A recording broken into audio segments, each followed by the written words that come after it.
মনে রাখবেন, যেই মেয়ে যেই মহিলা নষ্ট হয়ে যায়, মেয়ে যদি চরিত্রহীন হয়, মেয়ে যদি অপবিত্রা হয়, মেয়ে যদি খারাপ হয়, তো এটা বিরানি পৌঁছলে জাগাত রাখুন যায় না, একবারে দূরের ডাস্টবিনে ফেলে দিতে হয়। কোনো নারী পচে যাওয়া, মেয়ে নষ্ট হয়ে যাওয়া, মহিলা নষ্ট হয়ে যাওয়া, আল্লাহর কসম এটা শুধু পচছে না, এটা দুর্গন্ধে পুরা সমাজটা শেষ করে দিছে। নারী নষ্ট হইলে সব শেষ। ভাত ফুরান হইলে রাতের ভাত সকালে ফানিত ভিজাইয়া খাওয়া যায়, বেডি নষ্ট হইলে এটারে আর জাগাত রাখা যায়। যে মেয়ে বেহায়া, দুশ্চরিত্রা, যে মেয়ে কোনো হারাম প্রেমে ঢুকে গেছে, যে মহিলা বিবাহিতা কোনো পরকীয়ায় আসক্ত, মনে করেন ওই সমাজও শেষ, ওই ঘরও শেষ, ওই স্বামীর জিন্দিগিও শেষ, ঘরটাই তখন জাহান্নামের টুকরা। এই জন্য কোরআনুল কারীমের মধ্যে আল্লাহ তাআলা বলছে, শয়তানের চক্রান্ত দুর্বল, দাঈফা, নারীর চক্রান্ত আজিম, ভয়ানক।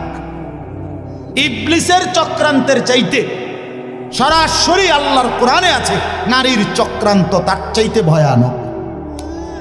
নারী অসৎ হইলে শেষ।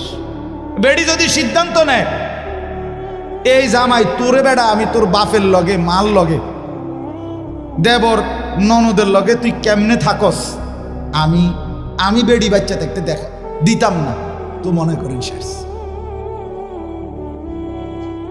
বুঝেন না? মহিলা যদি সিদ্ধান্ত নেয় আমি আমার জামাইরে, জামাইয়ের আপন মা বাবার সাথে, জামাইয়ের ভাই বোনের সাথে চলতে দিব না, তো এর চাইতে দুর্ভোগ আর লাঞ্ছনা ওই ফ্যামিলিতে আর হয় না।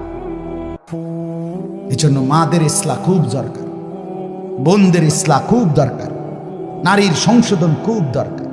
কোরআনুল কারীমে আছে, ইন্নামা ইউরিদুল্লাহু লিইউযহিবা আনকুমুর রিজসা আহলাল বাইত।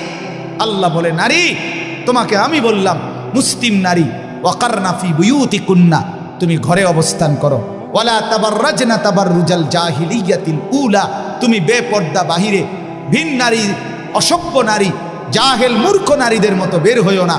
3 ওয়া আকিমনাস সালাহ, আল্লাহ বলছে কোরআনে, নারী তুমি 5 ওয়াক্ত নামাজ পড়ো, ওয়া আতিনাজ যাকাত, বছর শেষে হিসাব করে তোমার স্বর্ণ রৌপ্য গহনা অলংকারের যাকাত প্রদান করো। আর 5 নাম্বার, ওয়া আতিইনাল্লাহ ওয়া রাসূলা, আল্লাহ এবং রাসূলের আনুগত্য করো। আল্লাহ বলে, নারী কেন বললাম? এই আল্লাহ তখন বলছে, আমি আল্লাহ চাই তুমি নারীর মাধ্যমে তোমার পুরা ঘরটাকে পবিত্র করে দিতে।